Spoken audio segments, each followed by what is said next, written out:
Well, hello there. This video is all about how to work the rice stitch.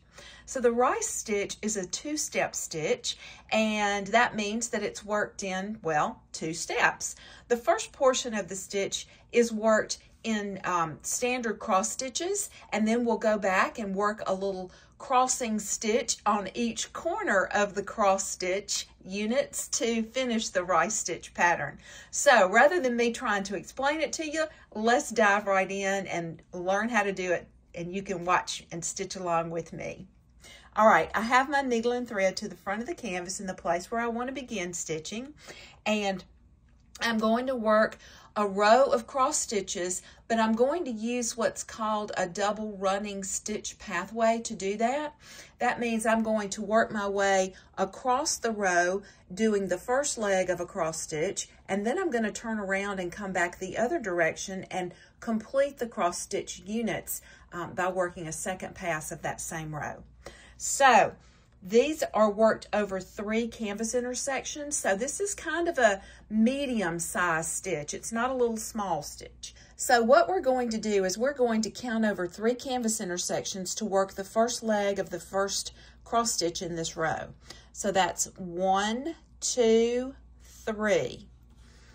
All right, there's the first leg of the first cross stitch in the first row. And to get myself in position to do the next stitch in the row, I'm going to just simply drop down 1, 2, 3 canvas threads and bring my needle through to the front again and count across 1, 2, 3 canvas intersections, and there's the second one. All right, and just keep doing that until you get all the way across the area on your canvas that you're trying to cover.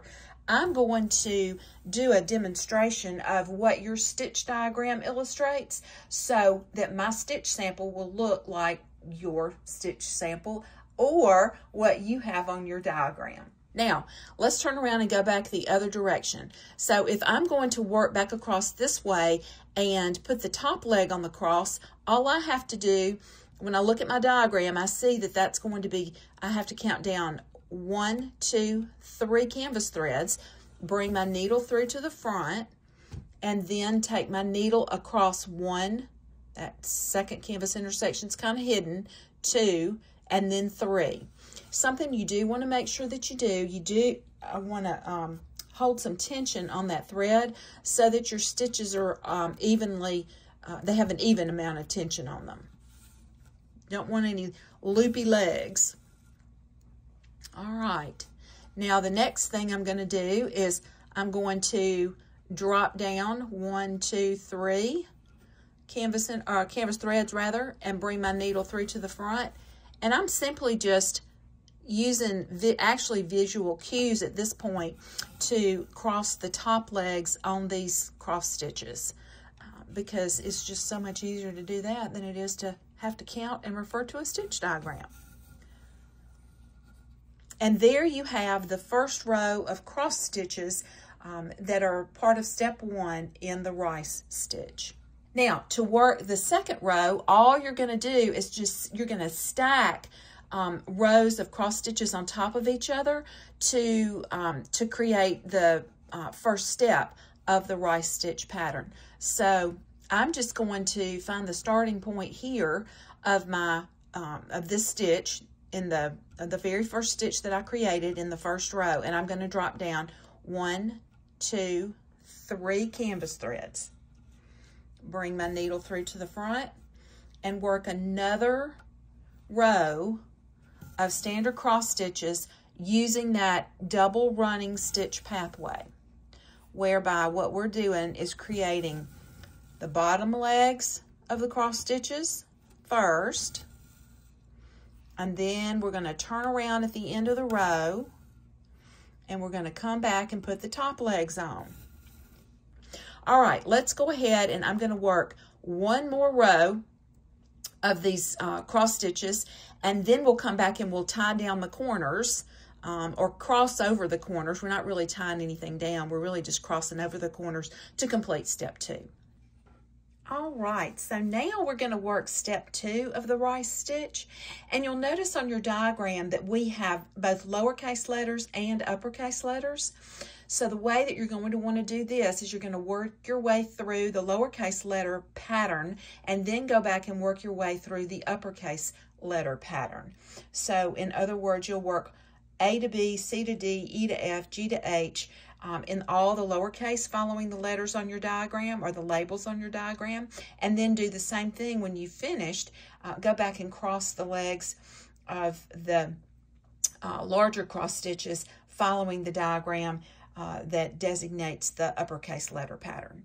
So first things first, we are just going to find the end of the first large cross stitch unit on the first row, and I'm going to come up. I'm using a different color thread so you can see more clearly what I'm doing, but I'm just going to work what amounts to a reverse tent stitch over the end of that leg of the cross stitch, this cross stitch unit in the first row.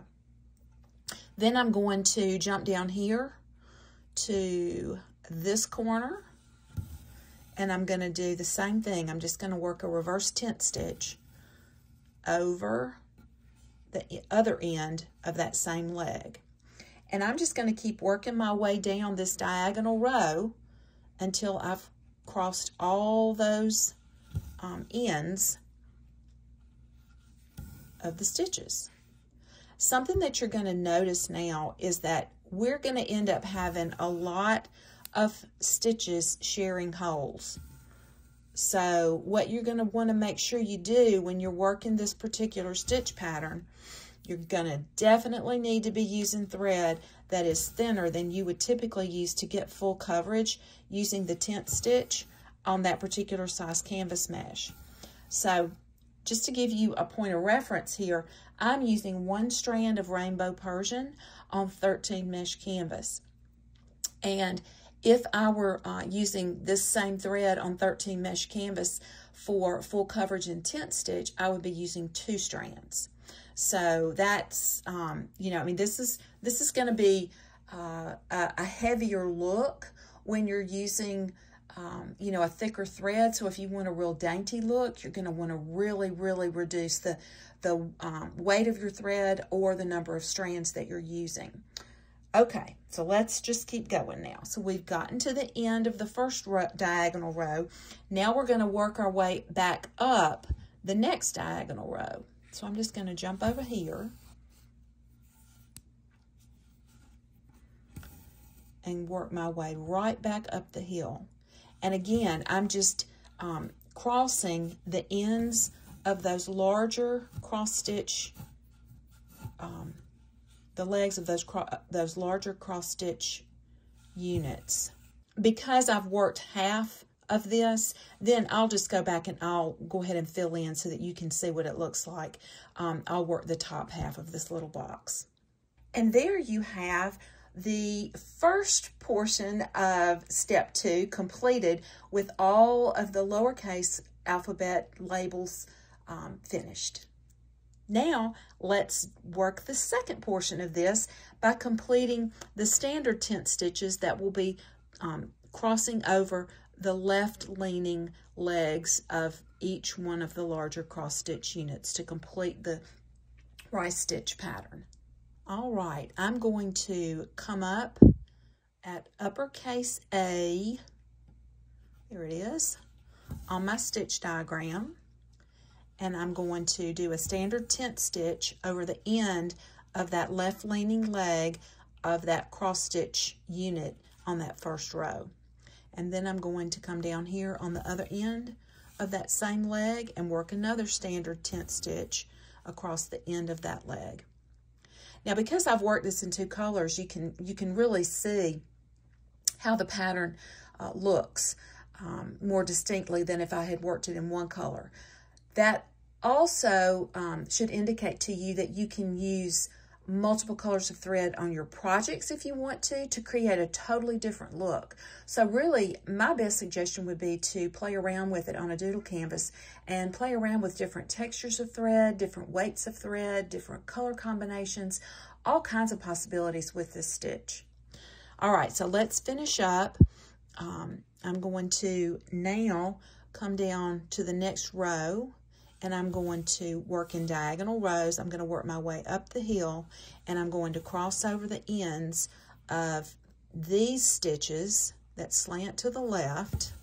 And you'll see now really what I'm talking about when I say we've got a lot of stitches that are sharing holes. So you want to be super careful not to split the threads if you can possibly help it. And there you have it, my friend, the rice stitch.